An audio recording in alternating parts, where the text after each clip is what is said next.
Hey everybody, welcome back. This is part 2 of the video that we were shooting on distortion measurements and distortions of all kinds. And in the first video we went through harmonic distortion, we went through time and phase distortions, and we went through distortions related to surface reflection and edge diffraction.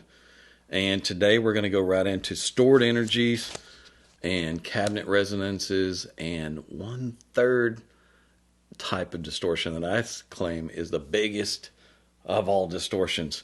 But before we get into these next three, I want to back up and talk about surface reflection type distortions and edge diffraction. I forgot something in the last video. It was hiding out behind me this whole time. I meant to talk about it. See what I mean by I never write this stuff out, and I just do it on the fly, and sometimes I forget something, and sometimes I watch these videos later just to find out what did I really say because I never scripted any of this stuff. So I meant to tell you about this speaker when we were talking about surface reflection, and we talked about how a lot of these new old school style speakers and speakers you see on the internet, they have these great big wide baffles, and how all that surface reflection reflects off of that baffle, and it causes a time and phase distortion because there's a delay of that reflection off of there, and it causes amplitude distortions and all that good stuff. So what about something like the Bully right here? The Bully it's an old school speaker that we offer, and it's got a great big wide baffle on it. Well, let's look at that. So the Bully here's got the mid-bass drivers and the tweeters all up one side. And people ask, why'd you run the drivers up one side? Why'd you do that? You know, they're used to seeing them right up the middle of the speaker. Well, it's because we're trying to create that asymmetrical pattern, and we're breaking up that surface reflection so that it's not the same reflection on both sides, which makes the amplitude peak even higher. And for another reason, let's say we've got these set up in the room and they are aimed right at you. In other words, they're towed in so that they're directly aimed right at your head. When you set those speakers up that way, you are going to hear the surface reflections from this baffle because they're going to reflect right off of that baffle and come right at you. And if you turn the baffle towards you more so that this is even more forward, you're really going to hear reflections off of that coming forward. Just like any speaker that has the drivers right up the middle, as you turn the speaker one way, the reflections off of one side are reflecting off of that, and they're going away from you. But the reflections off of the side you just made come towards you, you've amplified those reflections. They're coming right at you now. You're hearing all of those surface reflections. So you have to be careful with something that's got a big baffle. Sometimes twisting it one way or another, towing it in or out, sometimes may make it a lot worse. Sometimes it makes it a lot better. Sometimes it's only half as bad. And it varies from speaker to speaker and the wavelengths that the drivers are covering and a whole bunch of things. But in this case, because the Bully has drivers up one side, what you do is you tow that speaker out a little bit. So the surface reflections then on the outside are reflecting away from the listener. And there are surface reflections, but they're going off to the sidewall and stuff. And there's nothing on the inside edge. It's thin, just like a mini monitor. So you're not adding surface reflections or turning any reflections toward you. So when you take those speakers and you tow them out a little bit, suddenly they have the surface reflections, the audible surface reflections of a mini monitor, other than what's reflecting now off your sidewalls. You're changing what's reflecting off your sidewalls. If you have a really well-treated room, and the walls are real far away, you may not hear any of that at all. If the wall is just a little bit away from it, you're going to hear that reflection big time. But these can be super transparent, just like a mini monitor, because we've run the drivers up one side, and that surface reflection has been towed away, and you don't hear the surface reflections anymore. So kind of a neat little trick there. Now, let's get into some more severe types of stored energy. These are more grievous, sometimes way worse than any of the ones that we've talked about, because a lot of people hear them much more easily. Let's look at the distortions of stored energy. Now, what do I mean by stored energy? And we often see this in woofers more than anything. So what happens is the woofer plays, and the woofer's moving in and out. That's kind of the shape of the cone. And the voice coil is moving the whole thing, and this whole suspension is allowing it to move linearly. But at high frequency, sometimes what happens is the center stops, but the outer edges of the cone are still vibrating, and they're vibrating independently of the center. So they're flexing like this. It's not linear anymore, and it causes a significant amount of ringing. I mean, a lot of ringing. You want to see some really good ones? Go look at the Seaz Excel magnesium cone drivers. Look at the frequency response and how that frequency response ramps up as it goes higher in frequency, and there's huge peaks, and those huge peaks have a lot of ringing going on in them. I mean, a lot. And we see that in a lot of stiff cone materials. Softer materials like paper cones, paper has more internal damping and has less tendency to ring.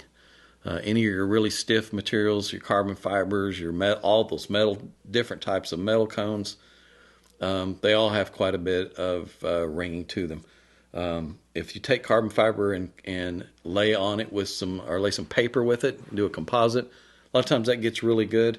Some of the polypropylene are not too bad, but paper usually is kind of a safe bet. Paper has, to me, a more natural sound to it.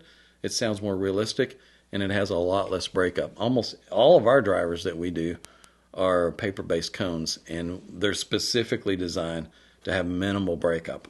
So let's look at what that looks like. Let's look at it in a measurement and talk about how that sounds.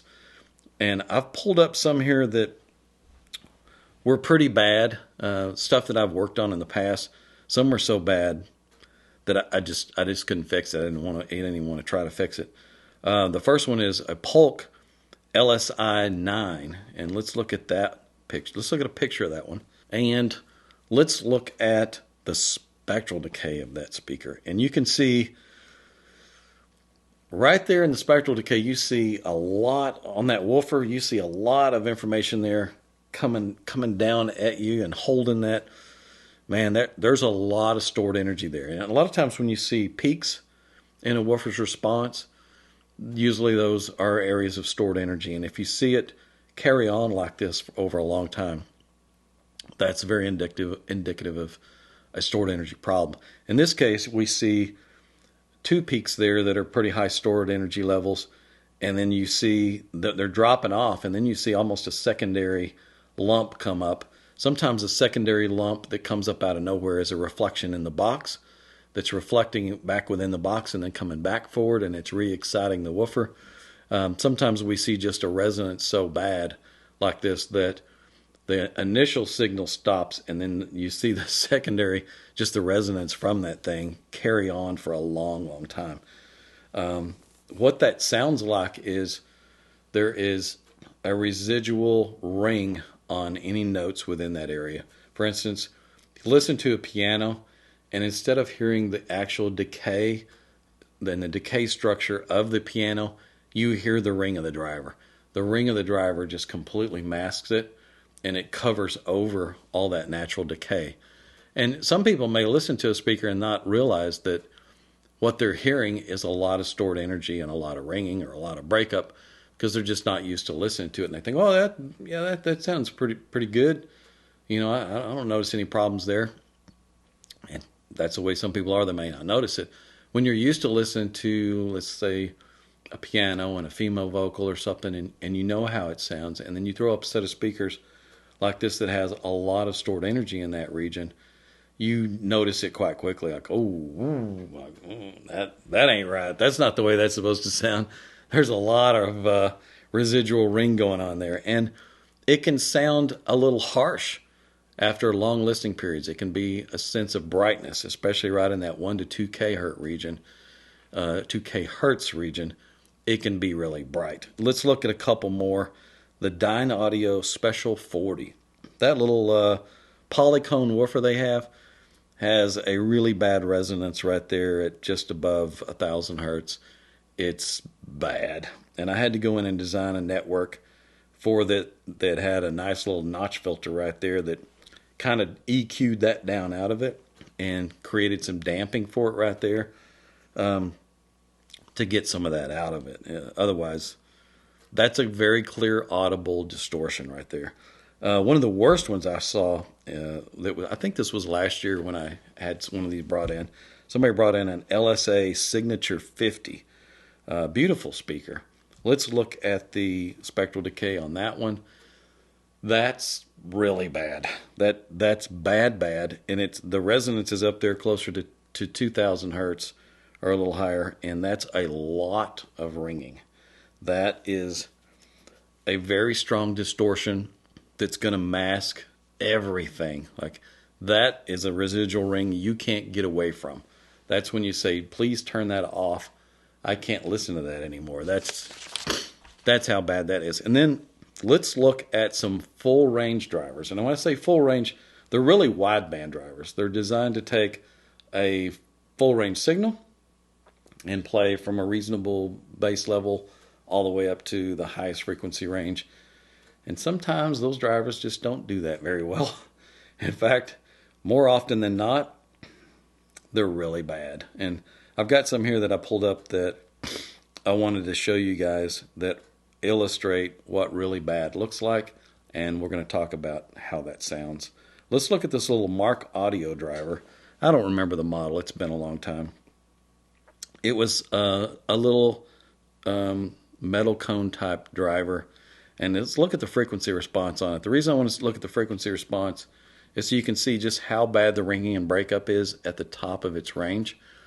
So bad that when I looked at the spectral decay, it pushed all the spectral decay way down because the peak was so tall that I couldn't see the rest of the stored energy. So I have to push it up 5 more dB to see the rest of it. If you look at the spectral decay, that's a lot of distortion. There's a huge ring going on, just about 1800 hertz. Really, really bad ringing going on there. And then the whole upper frequency range there in the top, you see all that stored energy and it reaching way out there in time. That's driver ringing. You can tell driver ringing when it starts high at a peak and it just keeps on going. So that's pretty bad. Another one that was really bad I had in my files, the Audio Nirvana Super 12. This is a big 12-inch wideband driver. Yeah, and the bigger they get, sometimes the worse they get. One of the worst that I had in here was the Lil Audio 15-inch full-range driver. Oh my goodness. That driver above 1500 hertz was totally unusable, man. That thing rang like crazy. And this big Audio Nirvana driver does as well. Let's look at the spectral decay, and you can just see just how bad that is. That is a lot of ringing. And I'll give you some examples in a minute of what that's supposed to look like when you have a speaker that doesn't have breakup or ringing and has fast settling time. But that one was really, really bad. Now let's look at a popular TB driver. This is the Tangband 1808. And I'll show you a little picture of the way that one showed up. It was in a little sealed box. And let's look at the frequency response measurement on this one. Has a rising response, and there's lots of little peaks there. And this is after third octave smoothing, by the way. The impedance also shows a resonance at about 1800 hertz. So there's a lot going on with this driver. Let's look at the spectral decay. And again, the top end is up so high that it's pushing all the rest of it down. So a lot of times what I'll do is I'll bring it up 5 dB so that I can see the spectral decay down lower to see how bad it is. That's bad. That's bad. There's a lot of ringing going on all the way across this driver. I had to put a compensation filter on this thing for the baffle step loss, and a compensation filter on it for the rising response, and a notch filter or two to balance this thing out to where it was listenable. That's rough. You see all those long lines stretching out there over time? That's a lot of ringing, and that's really hard to listen to. That gets very harsh over time. So let's look at a good example here. This is a new speaker we just launched. It's called the NX Bravo. It's got a little M130 woofer in it, and it's got a planar magnetic tweeter and a waveguide. I'll throw up the frequency response there for you to look at so you can just see how linear this thing is. And then let's look at the spectral decay. That's pretty much picture perfect. That is the fastest, cleanest spectral decay that I think I've seen in any speaker in a long time. That's ideally what you want to hear. You want to hear the signal play it, and then it stops. There's no ringing. Another good one here, I had the little LGK 2.1. This one was not one of the more perfect ones that we've measured. It was just one we had on the shelf. Threw it in there, took a measurement on it. Fairly linear response on this thing. Look at the spectral decay. Pretty dang clean. Pretty dang clean. Down at the bottom, it looks like we needed a little more insulation in there at the very bottom. But other than that, like for a wideband driver, that's one of the cleanest spectral decays that we ever see on a wideband driver. And I wanted to throw that stuff up there so you guys could kind of get an idea of what looks good and what looks bad. And again, when we're measuring this stuff, we're looking at, what are audible problems? And then we're having to correct for audible problems. Like some of those two-way speakers that we looked at a few minutes ago, that was a lot of distortion being caused by the breakup and the resonances of the driver itself. And then we have to go in and try and correct some of that stuff. Sometimes it's very difficult, but that's one of the biggest forms of distortion. It's 10 times, 20 times more of a distortion than all of the harmonic distortion that you'll ever measure in any speaker. It's pretty rough. Now, we're going to get into what I think is the second biggest form of distortion. That is cabinet resonances. Cabinet resonances, oh my goodness. That can be an unbelievable form of distortion. And I've had a lot of speakers in here that we've measured, and sometimes we just know from the size and how big a panel it is unbraced that we're in for a lot of distortion. We've had some vintage speakers in here that were really bad. I had a clipshless Scali in one time. That was one of the biggest resonance traps I have ever seen in my life. That thing buzzed like crazy. I remember realizing that it was affecting the measured responses, and so I'm sitting behind the speaker, and there's a microphone out in front of it when I'm taking the measurements. So the back of the speaker is 2-3 feet away from me. And so I start sending it sine waves, and I remember I got up to about 130 hertz, and the back panel resonated, and it was like the speaker just got 3 or 4 times louder than it was before. And then at about 150 or 160, the side panels resonated, and at 180, the top. And it was crazy how loud the resonances were. It's like you could hear in the room when you went from one frequency to another, how suddenly it got 2 to 3 times louder. It was really crazy. And a lot of those vintage models, kind of the same way. There's no bracing in there. All of those side panels, top panel, back panel, all that stuff resonates at a different frequency. It's crazy how much noise that thing can be. All the older Klipsch models and the newer ones that are Fortes and Heresies and corner horns and Cornwalls and all those things are so lightly constructed they resonate like crazy. And there's some speaker companies out there that'll design a speaker that it will add a little resonance at a certain frequency because they want something in the vocal to have a little more bloom to it or something. Folks, that's a distortion. The speaker is never supposed to be an instrument. The speaker isn't an instrument. The speaker is supposed to be designed to reproduce the input signal to as faithful as it can that input signal. Any deviations from that is a distortion from the original signal. And cabinet wall buzzing and resonating, and that's not part of the input signal. That's added coloration that the speaker is adding to everything else. And so some of those speakers like Harbeth and some of those are designed to add that little bit of bloom. I've heard of speakers that were designed to have a resonance at 100 hertz or so. They wanted to add a little more bloom down to that bottom end, a little more output in some ways. And in some ways, it adds output, and sometimes those resonances can be out of phase from the driver output, and it can actually reduce output. So it's all about time arrival and how it's reflecting within the room and what happens. And sometimes the woofer's moving out and the cabinets are moving in, so it's a counteract of what the woofer's doing, and it's a total mess. And sometimes those resonances are only 15 to 20 dB down from the fundamental. So it's not like it's something way down there that you don't hear. It's way up there sometimes to where it's part of the output of the speaker, and there's no getting away from it. It's loud. And sometimes I'll take our accelerometer and I'll put it on the speaker in different places just to see how bad it is, because sometimes it's really bad and I just have to document it just to show how bad it is. And one of those was a speaker from Zoo Audio. This was like a Zoo Superfly something. I don't even remember what it was called.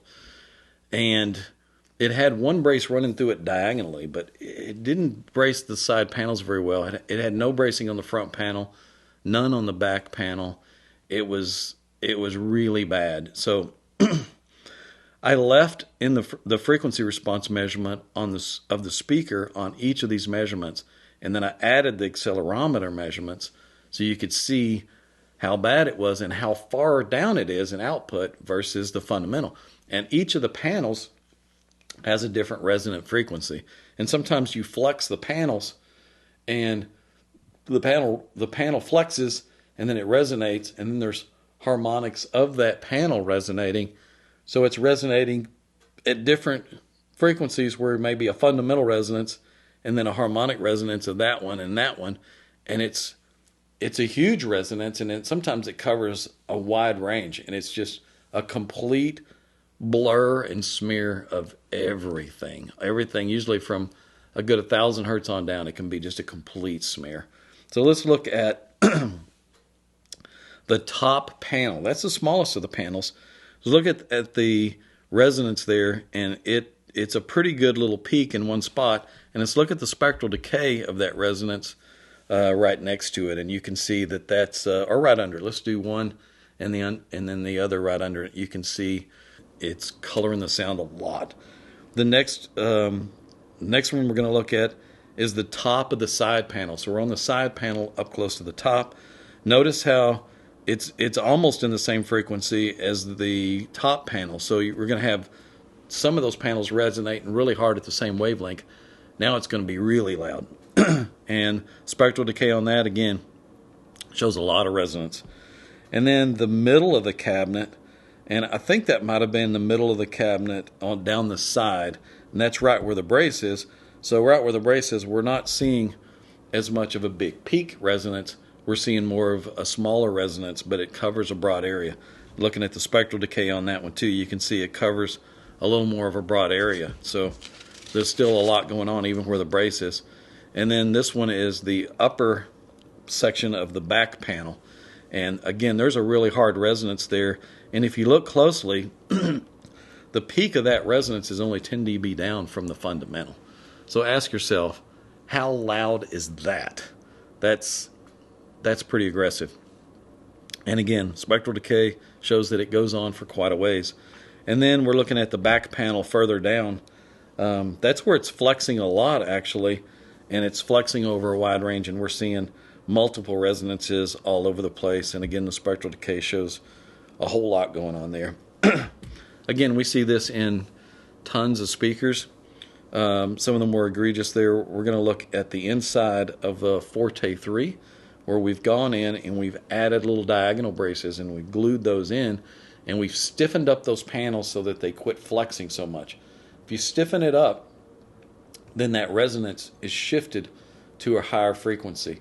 And when you shift that resonance up to a higher frequency, then you add something like no-res in there, and the no-res will damp it right out of there. So we're going from a situation where the resonance is so bad it's overbearing to where we're almost killing it all with braces and with the no-res. Just with no-res alone on some of these big unbraced panels, we see 15 to 20 dB reduction in resonance. So that's a pretty significant amount of resonance reduction. And then when you add bracing and then you add no res in there, you could be seeing now 25, 30 dB reductions in cabinet resonances. That's really, really significant. Now you're talking a lot more texture in the bass, a lot cleaner sound, and just a cleaner overall sound that would be completely masked over before. You'd listen to bass notes and you get a big woo on top of everything, just woo, woo, woo, and oh, it drives me crazy. I'm so used to hearing open baffle speakers, or speakers that are built like a tank, that are braced like crazy and lined with no res, and they don't have any resonance. And I listen to a speaker that has a lot of resonances, and I just can't even listen to it. It's bad. So cabinet resonances, one of the worst forms of distortion. And even in a smaller cabinet or something, even that's got a brace running through it, you think, oh yeah, that's got a brace in it, that's not too bad. The brace will help because it maintains structural integrity and keeps from flexing, but there's still resonances of each of those panels. And if you go in and you stick no res in there, it'll really eat it out of it. And especially as frequency goes up, no res is real effective on those high frequencies. So that stuff works in everything. All right, are we ready? The biggest, the worst, the most massive form of distortion, creating amplitude issues and time domain issues and completely wrecking the response of your speaker, is the room response. Yes, the room reflections are by far the most egregious, the biggest, the worst distortion of all. And we see that all the time. So I'm going to show you a little bit on how that works. And we're going to talk about it. And then we're going to look at some hilarious photos that from my collections. I collect photos of untreated rooms with crazy expensive gear dropped into them. So we're going to pull out some of my favorites and take a look at those.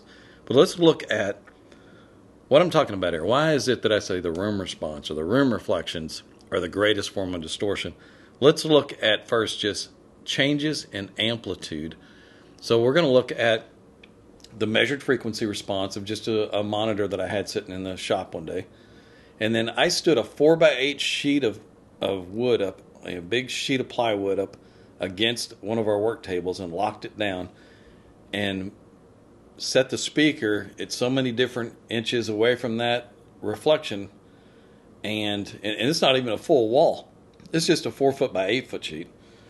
So we're going to look at the reflections of the sound off of that wall and back to the microphone on top of and plus the direct output from the speaker.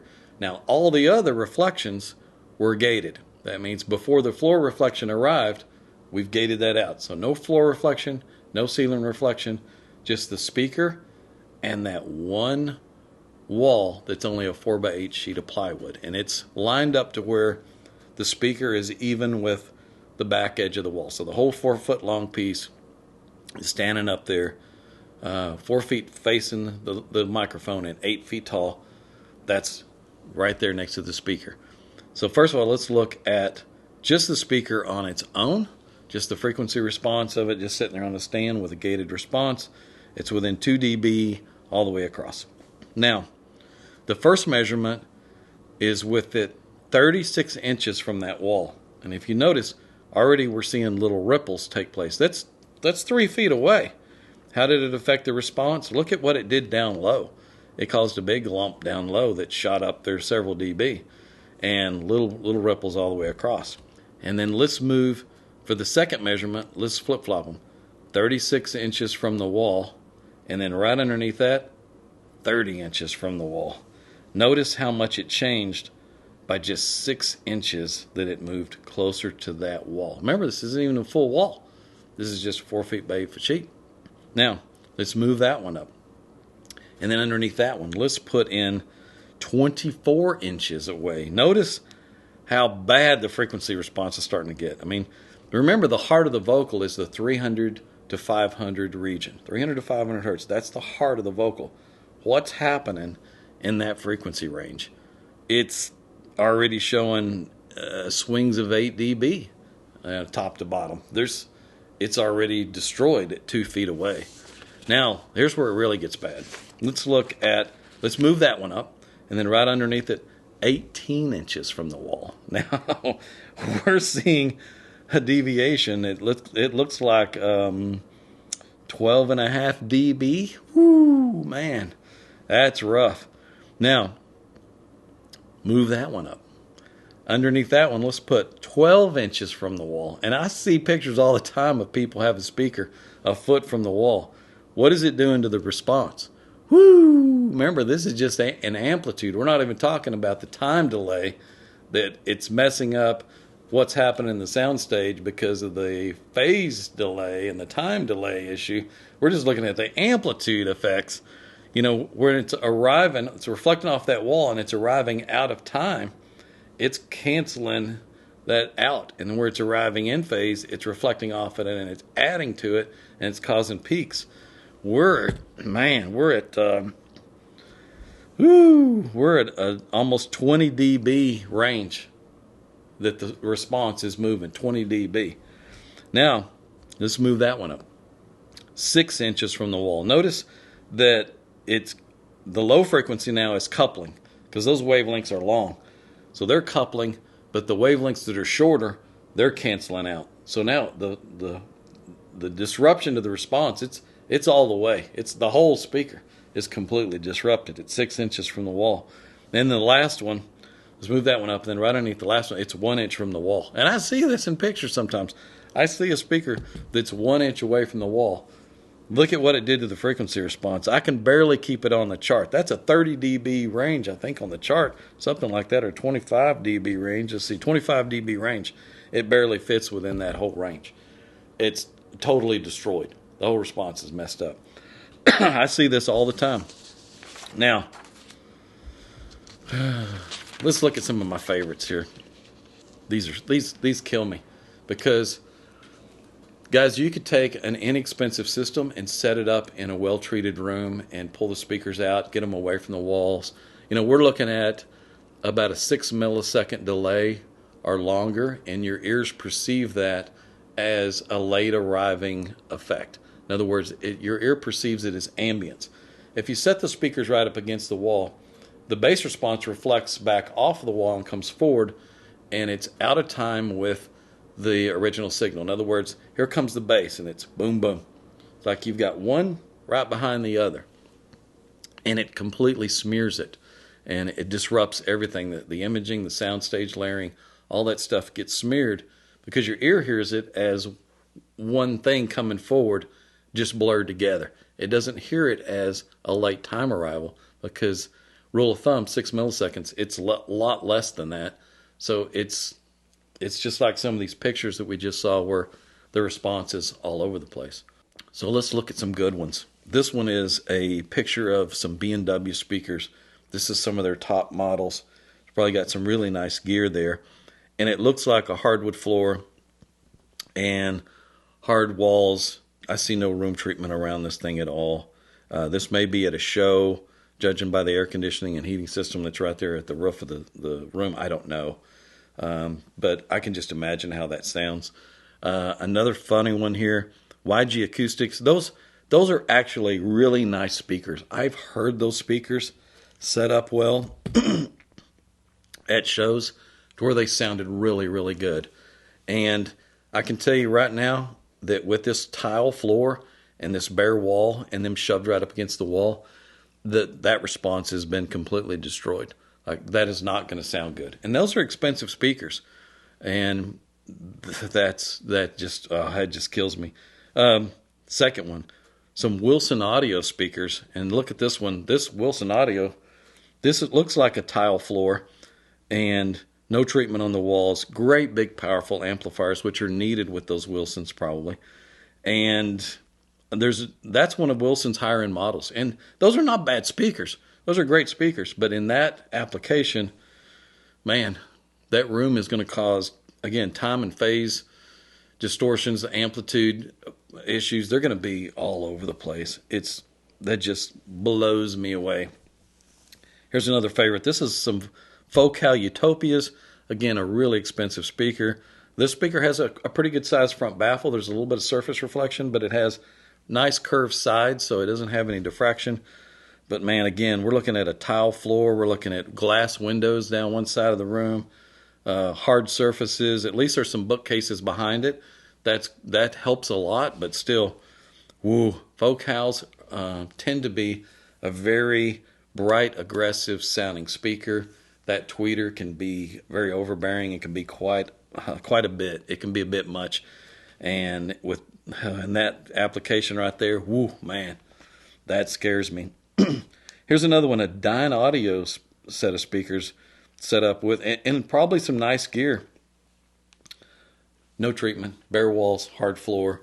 I don't care how good of a system you think you have or how much money you spent on that system.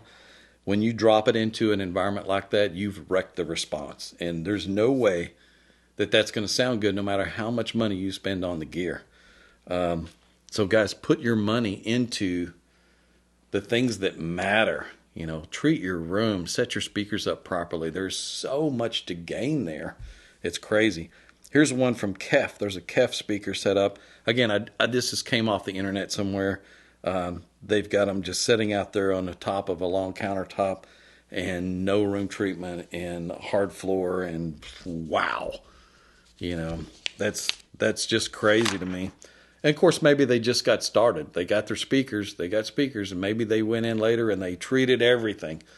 But in that picture, oh, man. Here's another favorite. This one is another Wilson Audio speaker. This is one of their top models. I don't know what the model is. It's got separate subs back there behind it. I forget the name of those amps. Those are really expensive amps, and they're nice amps. This is really nice gear. We've got a tile floor. We've got a flat wall behind it. We've got glass down one side of the room with just little curtains across it. I can't tell if those are blinds that fold or if there's an actual curtain there, but whoa, man.